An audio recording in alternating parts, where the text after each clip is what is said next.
একদিন এক বৃদ্ধ মানুষ রাস্তার পাশে বসে কাঁদছিলেন।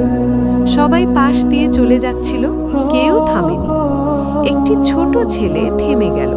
সে বৃদ্ধকে জিজ্ঞেস করল, চাচা, আপনি কাঁদছেন কেন? বৃদ্ধ বললেন, আজ আমার কাছে কিছুই নেই, সারা দিন না খেয়ে আছি। ছেলেটির পকেটে ছিল মাত্র একটি রুটি।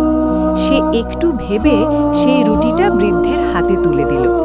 বৃদ্ধ বিস্মিত হয়ে বললেন, তুমি তো নিজেও ছোট, তবুও দিলে?